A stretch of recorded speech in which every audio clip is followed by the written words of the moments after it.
ഓം ശാന്തി.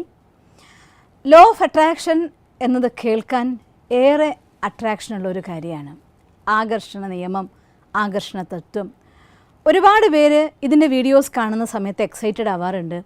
അവരുടെ ജീവിതത്തിന് വേണ്ടതായിട്ടുള്ള കാര്യങ്ങളെ തിരഞ്ഞെടുക്കാറുണ്ട്. പരിശ്രമിക്കും, കിട്ടാതെ വരുമ്പോൾ നിരാശരാകും, അതിനോട് മടുപ്പാകും, വെറുപ്പാകും, പല കാര്യങ്ങളും കേൾക്കാറുണ്ട്. ഞാൻ ഓർമ്മിക്കും കഴിഞ്ഞ ദിവസത്തെ ഒരു കമൻറ്റിൽ ലോ ഓഫ് അട്രാക്ഷൻ എന്ന് പറയുന്നത് ഒരുപാട് ഇഷ്ടപ്പെട്ട് ചെയ്താൽ നിങ്ങൾക്ക് മനോരോഗം എത്തിച്ചേരുന്ന ഒരു കാര്യമാണ്, സൂക്ഷിക്കുക എന്ന് പറഞ്ഞുകൊണ്ടൊരു കുട്ടി പലതവണ കമൻ്റ് ഇട്ടത് ഞാൻ ഓർത്തു പോവുകയാണ്. തീർച്ചയായിട്ടും എന്തുകൊണ്ടാണ് ഇത്തരം സാഹചര്യങ്ങൾ നമ്മൾ വന്നു ചേരുന്നത് നമുക്കറിഞ്ഞേ പറ്റൂ. ലോ ഓഫ് അട്രാക്ഷൻ എന്ന് പറയുന്ന ആകർഷണ തത്വത്തിലൂടെ ഇതിൻ്റെ അടിസ്ഥാനമായിരിക്കുന്ന പ്രിൻസിപ്പിൾ നിങ്ങൾ എന്താണോ അത് നിങ്ങളിലേക്ക് ആകർഷിക്കപ്പെടുന്നു എന്നതാണ് ലോ ഓഫ് അട്രാക്ഷൻ്റെ പ്രിൻസിപ്പിൾ. എൻ്റെ ഉള്ളിൽ നിന്ന് വരുന്നതെന്തോ അത് മാത്രമേ എനിക്ക് ആകർഷിക്കാൻ കഴിയൂ. ഞാൻ എൻ്റെ ഉപബോധ മനസ്സിൽ നിന്ന് സംഘർഷങ്ങളുടെ, സംശയങ്ങളുടെ, എൻ്റെ ഉള്ളിലുള്ളതായിരിക്കുന്ന ടെൻഷൻ, വറി, ഫിയർ ഇങ്ങനെയുള്ളതായിട്ടുള്ള ഫാക്ടേഴ്സ് കൊണ്ട് നിറച്ച് വെച്ചിട്ട് എൻ്റെ ബോധ മനസ്സുകൊണ്ട് എനിക്ക് ഇങ്ങനൊരു കാര്യം വേണം എന്നാഗ്രഹിക്കുകയും അത് കുറേ ദിവസം ഞാൻ അത് തന്നെ കണ്ട് അത് കിട്ടുമെന്ന് വിചാരിച്ച് പക്ഷേ എനിക്ക് ക്ലീൻ ചെയ്യാൻ പറ്റാതിരിക്കുകയും ചെയ്താൽ നമ്മളുടെ ഉള്ളിൽ നിന്ന് വരുന്ന സങ്കല്പങ്ങളുടെ നേരെ വിരുദ്ധമായിരിക്കുന്ന വൈബ്രേഷനാണ് നിങ്ങൾ അന്തരീക്ഷത്തിലേക്ക് സ്പ്രെഡ് ചെയ്യുന്നുണ്ടായിരിക്കുക. അതുകൊണ്ടാണ് പലപ്പോഴും നിങ്ങൾ വിചാരിക്കുന്ന ലക്ഷ്യത്തിലെത്താൻ സാധിക്കാതിരിക്കുന്നതിൻ്റെ ഒരു കാരണം. മറ്റൊരു കാര്യം നിങ്ങളൊന്ന് ആലോചിച്ച് നോക്കൂ. പൊതുവെ ആളുകളെല്ലാം തന്നെ ലോ ഓഫ് അട്രാക്ഷൻ കൊണ്ടുള്ളതായിട്ടുള്ള അവരുടെ എയിം പറയുമ്പോൾ ഒന്നുകിൽ ഒരു വലിയ കാറ്, അല്ലെങ്കിൽ വലിയൊരു വീട്, അല്ലെങ്കിൽ അളവറ്റതായിരിക്കുന്ന ധനം, ഇതോ അല്ലെങ്കിൽ അവരിഷ്ടപ്പെട്ട അവരുടെ ജീവിത സഖി. ഈ കാര്യങ്ങൾക്ക് വേണ്ടിയാണ് അധികം ആളുകളും ഈ ലോ ഓഫ് അട്രാക്ഷൻ എന്ന കാര്യം ഉപയോഗിക്കാനായിട്ട് ആഗ്രഹിക്കുന്നത്. ഞാനിതൊന്നും തെറ്റ് എന്നൊന്നും ഒരിക്കലും പറയില്ല. പക്ഷേ ഒരു കാര്യം ഞാൻ എൻ്റെ ജീവിതത്തിൻ്റെ ലക്ഷ്യമായിട്ട് തിരഞ്ഞെടുക്കുമ്പോൾ ഞാൻ എന്നോട് ചോദിക്കേണ്ട ഒരു കാര്യമുണ്ട്. ഞാൻ തിരഞ്ഞെടുത്ത ലക്ഷ്യത്തിലേക്കുള്ള യാത്ര പോകുമ്പോൾ ഈ യാത്ര മുന്നോട്ട് കൊണ്ടുപോകാൻ വേണ്ടി നടത്താൻ വേണ്ടിയതായിട്ടുള്ള ഉത്സാഹം എൻ്റെ ഉള്ളിലുണ്ടോ? ഇത് തന്നെയാണോ എൻ്റെതായിട്ടുള്ള കാലിബർ? അല്ലെങ്കിൽ എൻ്റെ കഴിവുകൾ ഇതിൻ്റെ ആധാരത്തിലാണോ? അല്ലെങ്കിൽ ഞാൻ ചെയ്യുന്നത് വീട് എന്നൊരു സ്വപ്നം കാണുന്നു. നിങ്ങളൊന്ന് ആലോചിച്ച് നോക്കി. എനിക്ക് പോകണം, എനിക്ക് തീർച്ചയായിട്ടും ഏതെങ്കിലും ഒരു വലിയ ടൂറിസ്റ്റ് പ്ലേസിൽ പോകണം എന്ന് ഞാൻ ആഗ്രഹിക്കുന്നു. അത് പോവാൻ വേണ്ടതായിരിക്കുന്ന എക്യുപ്മെൻ്റ് എന്താണെന്നോ, അത് വാഹനത്തിന് യാത്രാ ചെലവിന് വേണ്ടതായിട്ടുള്ള പൈസയെക്കുറിച്ചോ, അവിടെ ചെന്നാൽ വേണ്ടതായിട്ടുള്ള അക്കോമഡേഷനെ കുറിച്ചോ, ഏത് രീതിയിൽ ഞാൻ അവിടേക്ക് വേണ്ടി യാത്ര ചെയ്യണം എന്നതിനെക്കുറിച്ചോ ഒന്നും പ്ലാൻ ചെയ്യാതെ ഞാൻ അവിടെ പോകുന്നു എന്ന് വിചാരിച്ചത് കൊണ്ട് ആരും അവിടെ എത്തിച്ചേരില്ല. അത് തെറ്റാണ്. അവിടെ പോവാൻ ഞാൻ ആഗ്രഹിക്കുന്നുണ്ടെങ്കിൽ അവിടേക്ക് പോവാൻ വേണ്ടി അവിടെ ചെന്നാൽ എന്താ എൻ്റെ അക്കോമഡേഷൻ സൗകര്യ കാര്യങ്ങൾ, എങ്ങനെ ഞാനത് അറേഞ്ച് ചെയ്യുന്നു, ട്രാൻസ്പോർട്ടേഷൻ ഞാൻ എങ്ങനെ അറേഞ്ച് ചെയ്യുന്നു, ഏത് വഴി ഉപയോഗിച്ചിട്ടാണോ, ട്രെയിനിലാണോ, കാറിലാണോ, ബസ്സിലാണോ, ഫ്ലൈറ്റിലാണോ, എങ്ങനെയാണ് എൻ്റെ യാത്ര പോവേണ്ടത്, അതിന് വേണ്ടതായിട്ടുള്ള പൈസ എനിക്ക് എത്ര ഉണ്ടാക്കണം, ഇതിനെക്കുറിച്ചൊക്കെ ഒരു പ്ലാൻ നമ്മുടെ യാത്രയെക്കുറിച്ച് ഉണ്ടാക്കുന്ന ആൾ മാത്രമാണ് ആ ലക്ഷ്യത്തിലെത്തി അത് കാണുകയും ചെയ്യാറുള്ളൂ. ഇല്ലെങ്കിൽ നടക്കില്ല എന്നൊന്നും പറയില്ല. ഒരുപാട് കാലം കഴിയുമ്പോൾ എൻ്റെ ഒരു അനുഭവം, എനിക്ക് കാശ്മീർ കാണണം, കാശ്മീരിൽ പോയിട്ടതായിട്ടുള്ള മഞ്ഞ് അനുഭവിക്കണം, അവിടുത്തെ പഞ്ഞു പോലുള്ളതായിരിക്കുന്ന മഞ്ഞിനെ വാരിക്കളിക്കാനും ആ സന്തോഷവും സുഖമൊക്കെ അനുഭവിക്കാനും കുഞ്ഞിക്കാലം നാളെ മുതലതായിട്ടുള്ള എൻ്റെ സ്വപ്നമായിരുന്നു. പക്ഷേ ഞാൻ ഓർക്കുന്നു, കുട്ടിക്കാലത്ത് ആ ഒരു കുട്ടിക്കഥകളും ചിത്രങ്ങളും എന്ന് പറയുന്നതായിട്ടൊരു ബുക്ക്, കുറേ ചിത്രങ്ങളൊക്കെ വരച്ചിട്ടതായിട്ടുള്ള അന്ന് എൻ്റെ ബാല്യത്തിൽ എൻ്റെ വലിയേട്ടൻ എനിക്ക് വാങ്ങി തന്നതായിട്ടുള്ള ഒരു ബുക്ക്. ആ ബുക്കിനുള്ളിൽ മഞ്ഞ് കൊണ്ടുണ്ടാക്കിയ ഒരു മഞ്ഞു മനുഷ്യൻ, ക്യാരറ്റ് കൊണ്ടുണ്ടാക്കിയ മൂക്ക്, മുന്തിരി വെച്ചുണ്ടാക്കിയ കണ്ണുകൾ, ഇങ്ങനെയൊക്കെ തക്കാളി കൊണ്ടുണ്ടാക്കിയ തൊപ്പിയൊക്കെ വെച്ച് ഒരു മഞ്ഞു മനുഷ്യൻ്റെ കഥ ഞാൻ കുട്ടിക്കാലത്ത് വായിച്ചിരുന്നു. അന്ന് ചിത്രത്തിൽ വരച്ച് കണ്ടത് ഓർമ്മിക്കും. മഞ്ഞിങ്ങനെ അവിടെ ഇവിടെയും പഞ്ഞു പോലെ കിടക്കുന്നതായിട്ടുള്ള ആ മഞ്ഞൊക്കെ വരച്ച മനോഹരമായിട്ടുള്ളൊരു ചിത്രം. അതിൽ മുയലും അങ്ങനെയുള്ളതായിട്ടുള്ള മൃഗങ്ങളൊക്കെ കൂടി തന്നെ ഈ ഫറമരത്തിൻ്റെ കൊമ്പ് വെട്ടിക്കൊണ്ടുപോവാ എന്നൊക്കെ പറഞ്ഞിട്ട് മഞ്ഞു മനുഷ്യൻ്റെ ഒരു ചിത്രം വരച്ച് വെച്ച് മഞ്ഞു മനുഷ്യനോട് ആവശ്യപ്പെടുന്നൊരു മഞ്ഞു മനുഷ്യ എന്നൊരു കവിതയൊക്കെ ഇന്നും ഞാൻ ആ ചിത്രവും ആ കവിതയൊക്കെ എൻ്റെ മനസ്സിലുണ്ട്.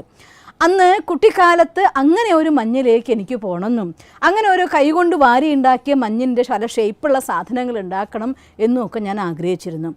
മഞ്ഞ് എന്നത് എന്നും എന്നെ ആകർഷിക്കുന്ന ഒരു ഫാക്ടറുമായിരുന്നു. അന്ന് ഞാൻ ഓർക്കുന്നു 1-ോ 2-ലോ പഠിക്കുമ്പോഴാണ് ഏട്ടൻ എനിക്ക് ആ ബുക്ക് തന്നത്. ഇത് കഴിഞ്ഞ ശേഷം ഒരു 5 വർഷങ്ങൾക്ക് മുന്നാണ് ആ സ്വപ്നം എൻ്റെ സാക്ഷാത്കരിക്കുന്നത്.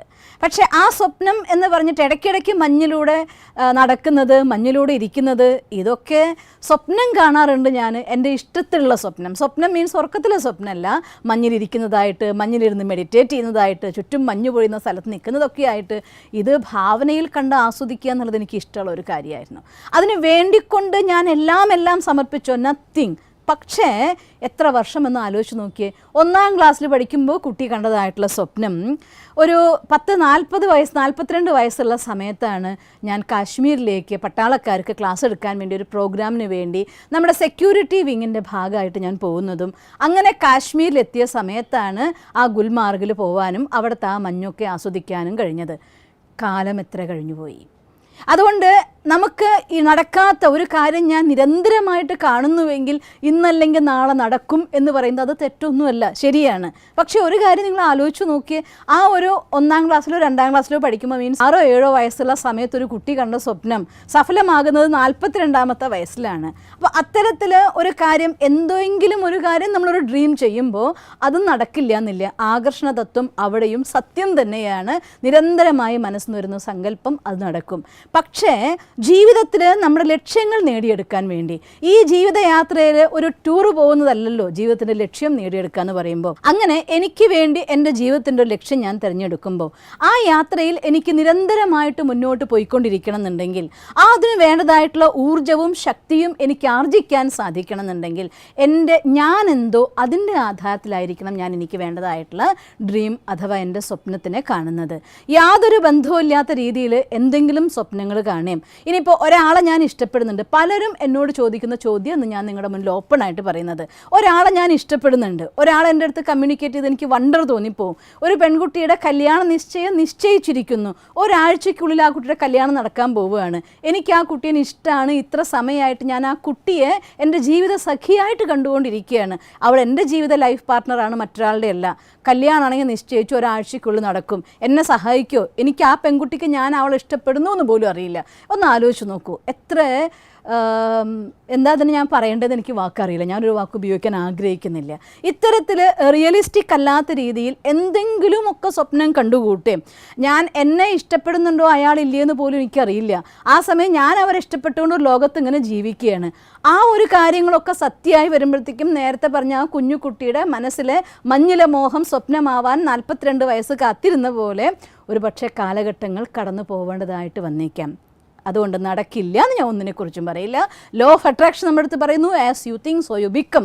അത് തീർച്ചയായിട്ടും സത്യമാണ്. പക്ഷേ നിങ്ങൾക്ക് ജീവിതത്തിൽ മുന്നോട്ട് പോകുമ്പോൾ നമ്മുടെ ജീവിതത്തിന് ആവശ്യമായിട്ടുള്ള ലക്ഷ്യങ്ങൾ നേടിയെടുക്കാൻ നിങ്ങൾ ആഗ്രഹിക്കുന്നുണ്ട് എങ്കിൽ ആ ആഗ്രഹിക്കാൻ, വീട് എന്ന ഒരു സ്വപ്നം കാണാൻ വേണ്ട പൈസ ഉണ്ടാക്കാൻ ഞാൻ തിരഞ്ഞെടുക്കുന്ന ഒരു വഴി ഉണ്ടായിരിക്കണം. ആ വഴി ഞാൻ വർക്ക് ചെയ്യുമ്പോൾ എനിക്ക് ഏത് ഫീൽഡിൽ വർക്ക് ചെയ്യുമ്പോഴാണോ സാറ്റിസ്ഫാക്ഷൻ കിട്ടുന്നത്, ആ രീതിയിലുള്ള സാറ്റിസ്ഫാക്ഷനിലൂടെ മുന്നോട്ട് പോകുന്ന ഒരു വഴി നിങ്ങൾ തിരഞ്ഞെടുക്കുകയാണെങ്കിൽ ഡേ ബൈ ഡേ നിങ്ങൾക്ക് ഹാപ്പിനെസ് എന്ന് പറയുന്നത് അത് അവസാനത്തിൽ അത് കിട്ടിയിട്ട് ഹാപ്പിനെസ് അല്ല, ഓൺ ദ വേയിൽ ഡെയിലി നമ്മുടെ ഇംപ്രൂവ്മെൻറ്റിൽ എനിക്ക് ആ കർമ്മം ചെയ്യുമ്പോൾ അങ്ങനെ തൻ്റെ ജീവിതത്തിലേക്ക് വേണ്ടതായിട്ടുള്ള ഒരു ഡ്രീം നമ്മൾ തിരഞ്ഞെടുക്കുമ്പോൾ ആ ഡ്രീം അത് വീടാവാം, ഒരു പക്ഷെ നമ്മുടെ കാറാവാം, അല്ലെങ്കിൽ നമുക്ക് ആവശ്യത്തിൽ നമ്മുടെ കയ്യിലുള്ളതായിട്ടുള്ള മണിയാവാം, അത് നിങ്ങളുടെ ഡ്രീം ആയിരിക്കാം. പക്ഷെ ആ ഡ്രീമിൽ എത്തിച്ചേരാൻ വേണ്ടതായിട്ടുള്ള പാത്ത് സെലക്ട് ചെയ്യുമ്പോൾ ആ വർക്ക് ചെയ്യുന്ന സമയത്ത് എൻ്റെ കഴിവിൻ്റെ ആധാരത്തിൽ, എന്നിലുള്ളതായിട്ടുള്ള ഗുണങ്ങളുടെ ആധാരത്തിൽ, എനിക്ക് ചെയ്യാൻ സാധിക്കുന്ന കാര്യങ്ങളുടെ ആധാരത്തിലുള്ള ഒരു പാത്ത് നമ്മൾ തിരഞ്ഞെടുക്കേണ്ടത് അത്യാവശ്യമാണ്. അതിൻ്റെ ആധാരത്തിലാണ് നമ്മൾ പോകുന്നതെങ്കിൽ ഞാൻ ദിവസവും സന്തോഷം എന്ന് പറയുന്നത് അവസാനത്തെ ഒരു ദിവസത്തിൽ അത് കയ്യിൽ വരുമ്പോൾ വന്ന് ചേരേണ്ട ഒരു സാധനമല്ല, ദിവസവും നമ്മൾ അനുഭവിക്കേണ്ട മാനസിക അവസ്ഥയാണ്. അത് നമുക്ക് അനുഭവിക്കാൻ എപ്പോഴാണ് പറ്റുക? അന്നന്നത്തെ ദിവസം, ഇന്നത്തെ ദിവസം, ഇന്നത്തെ കർമ്മത്തിൽ ആ കർമ്മം ചെയ്യുമ്പോൾ എനിക്ക് എത്ര ഹാപ്പിനെസ് എൻജോയ് ചെയ്യാൻ സാധിച്ചു, അതിൻ്റെ ആധാരത്തിലാണ് എൻ്റെ മെൻ്റൽ സാറ്റിസ്ഫാക്ഷൻ, മനസ്സിൻ്റെ ആ സുഖകരമായിട്ടുള്ള അവസ്ഥ, അതുകൊണ്ട് ഡെവലപ്പ് ചെയ്യുന്ന സ്ട്രെങ്ത്ത് കൂടി കൂടി കൂടി അതിൻ്റെ ഫൈനൽ സ്റ്റേജിലേക്ക് നമുക്ക് എത്താൻ സാധിക്കുക.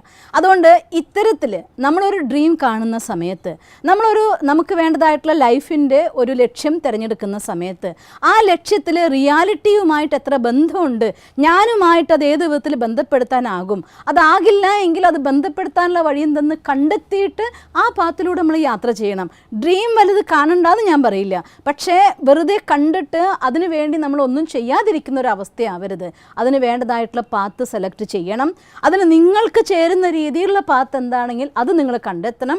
ഡെയിലി രാത്രിയിൽ നമ്മൾ അതിനു വേണ്ടി ചെക്ക് ചെയ്യണം, നമുക്ക് കറക്റ്റായിട്ട് ഞാൻ പാത്തിൽ പോയിക്കൊണ്ടിരിക്കുന്നുണ്ടോ.